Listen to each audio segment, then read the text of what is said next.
Everyone, and a very warm welcome to today's lunchtime recital. We're delighted to have you with us, whether you're here in the room or watching at home on the live stream. Lots of exciting events coming up in the next few weeks and days. Next week is our new Music Week, which is curated by our Honorary Professor of Composition, Piers Hellawell. Lots of events in that which are featured on in the leaflet that's in your programme. Before that, we have our Honorary Professor of Strings, Lucy Russell, who's coming to do a very exciting recital. That is Friday night. She will be playing with the 40 pianist Cezi Seskir in a programme of Mozart, Beethoven and CPE Bach. That will be a wonderful opportunity to hear some fantastic late Baroque, early and later classical music performed on instruments that their composers might have recognized. Tickets are going fast for that, so if you would like to come to that concert here on Friday night, please book up. It's a great pleasure to have with us Fiona and Philip, and it's also a great pleasure to have Camden Reeves, the composer of one of the pieces in today's programme, with us. So please, would you give a warm welcome to Philip and Fiona.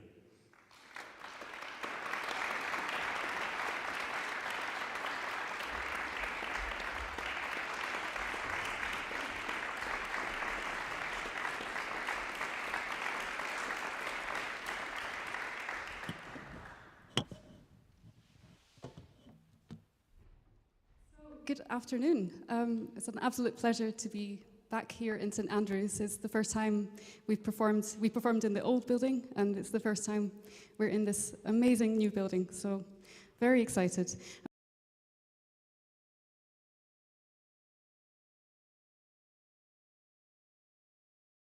Camden with us in the audience, which is rare.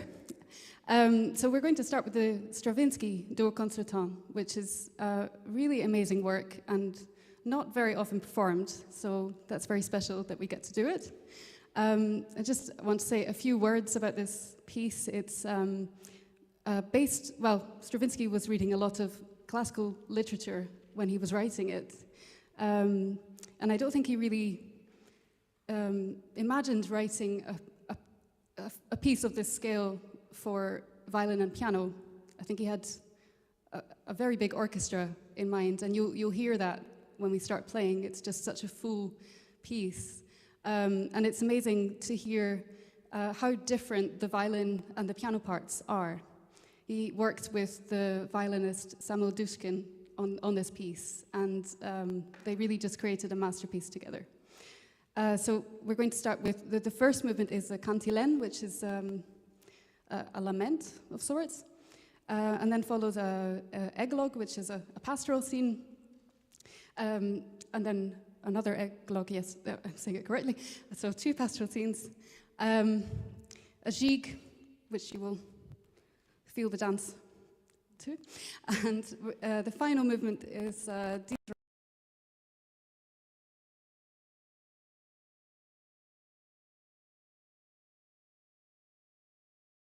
This last movement is being sung by 50 men and boys to this Greek god.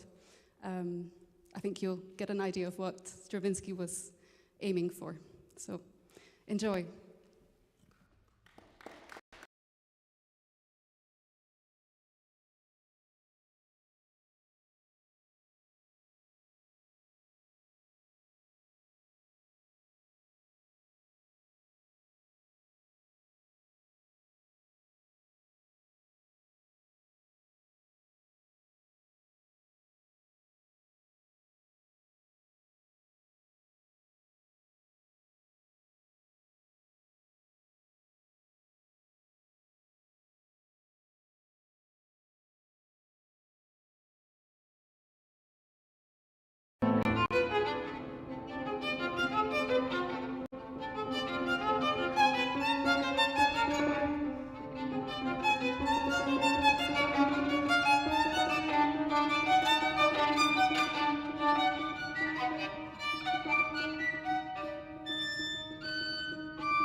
Thanks very much. So just while we catch our breath for a moment, I'd like to invite Camden Reeves up to the stage, whose piece we're about to play, world premiere. Camden is a professor of composition at Manchester University and has been since 2002. I've collaborated with him on a few solo pieces. And actually, originally, I spoke to Camden last year about the prospect of maybe writing another piano piece, and he told me he already had tons of them, and they were all, I should play one of them instead. So I did that, and instead we got a piece for violin and piano, which we're incredibly grateful for. So yes, I'll just invite Camden up onto the stage now.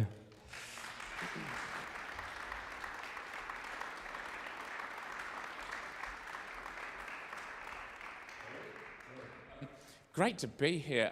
First time in St Andrews, and this place is famous. I've heard about this new venue and the fantastic concert series, and it's really great to be part of it. And I just want to say a great thanks to Chris and the team who run this. It's a great thing that's going on here, and I'm so pleased to be here because, yeah, the arts seem to be under attack from all angles at the moment, serious art, and the places like this give me hope that, you know, it can keep going.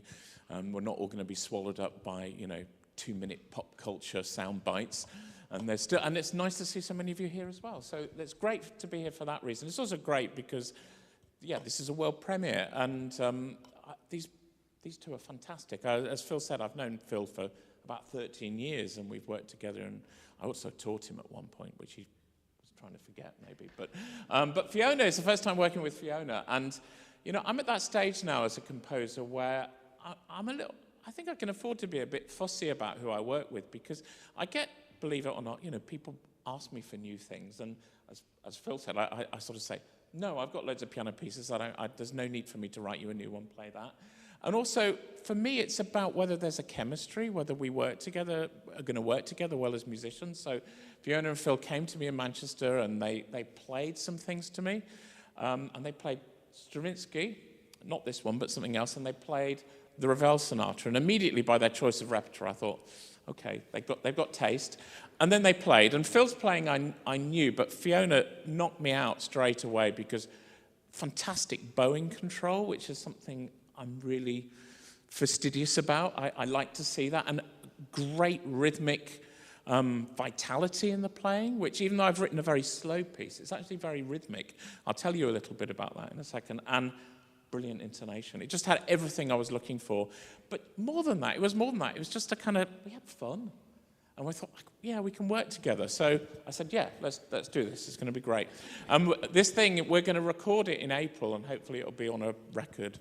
And this is being recorded, so you can listen to it again. Anyway, I also want to say a special thanks to the Vaughan Williams Foundation, because they paid for this commission. And they've been, you know, they're another bastion of arts, and they've been very supportive to me over the years for all sorts of projects. So it's nice that they're there keeping us going as serious art composers. So this piece, Melancholia and the Angel, interesting story behind that. So it's actually the third piece I wrote for them in my attempts to get it right. So I wrote one piece, which was called Angel of Death, and I got halfway through that, threw it away, wasn't good enough. There was a second piece that I started, which I didn't have a title for, but I completely finished it, and it was 15 minutes long. I wrote the double bar line and everything, but I looked at it afterwards and thought, it's very good, but is it good enough? And then I went to see at the Whitworth Art Gallery in Manchester, they had a Dürer exhibition, you know, the 16th century artist Albrecht Dürer, of his etchings. And I saw, it was a picture that always fascinated me. Does anyone know Melancholia 1? It's a very famous etching by Dürer, done in 1514. So, you know, was it an etching or a woodcut? I can't remember. So there are many prints made of it, and they had one there. And if you look at this image, it's got this picture of this angel, well, it looks like an angel, sort of with a head in her hand, sort of looking very depressed, surrounded by all this equipment for some sort of craft. You know, there's a compass, there's a saw, there's some scales, there's various rulers and measures. It's trying to make something, but clearly it's not working. It's not really going very well. It's depressed. You know, so the angel can't fly creatively. And I thought, yeah, that's kind of how I'm feeling with this piece. Is that I've got these two great artists. They deserve something great. And even though I'd finished that thing, I just had an idea like that, which is how it just comes to me very often. And I knew that was the one. And even though I'd finished something, I put that aside and wrote this thing very quickly. And it's called Melancholia and the Angel. And there's a few things in it that refer to the etching. So it's a very slow, contemplative piece. But there are a few things that are there as like musical objects, which for me are like the scattered tools that you see in this etching by Dürer, the various discarded tools. So there are techniques that are kind of not there to make the music what it is, but as objects. So there are two tone rows, 12-note rows. Don't worry, I've always thought 12 notes music was a really silly idea. I love Schoenberg's music, but that was responsible for so many weird things in the 20th century. So they're kind of objectified tone rows that are kind of scattered. One is by Schoenberg, the very first tone row from Opus 23, and one is by the jazz pianist Bill Evans from a thing called 12-tone tune 2, because a lot of people don't know this, but Bill Evans actually studied serialism for a while. So they're there. There's also two isorhythms, which is two repeated rhythmic patterns in both the piano and the violin, which was a medieval device that was still around at Dürer's time. And there are two canons, which are both in harmonics. So you can hear two of those techniques very easily, because one is pizzicato. The tone rows are always pizzicato, and the two canons are in harmonics, but they're scattered, these devices. And for me, that was about the relationship between technique and spontaneity in the creative process. The techniques are there, but they're not what makes the music what it is, because Dürer felt that true art is divinely inspired, and it comes from beyond. So you can acquire the technique, but that won't make you fly. That won't help the angel fly. Only divine inspiration can do that. So this is Melancholia and the Angel, and it's a world premiere. Thanks.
So to finish the recital today, we're going to finish with the Debussy violin sonata, which is actually Debussy's last completed work. Debussy intended to compose 6 sonatas for various combinations of instruments. He only finished 3, so we have the cello sonata, the violin sonata, and the sonata for flute, viola and harp. He intended to write 3 more, and actually one of them was going to include a harpsichord, which is completely mad for Debussy. Who knows what it sounded like? So it's a real shame that we never actually got to hear that. However, this is probably, well, some might say his greatest masterpiece actually, and his last work. So yes, it's just a sort of incredibly concentrated work, amazingly imaginative. It's sort of solid, but somehow completely amorphous and incredible, sort of, you know, weightless, but also incredibly strong music. I think that's all there is to say about it, really. I think it speaks for itself. But thank you for coming along today. It's been a great pleasure to play here for you all today. So thanks very much.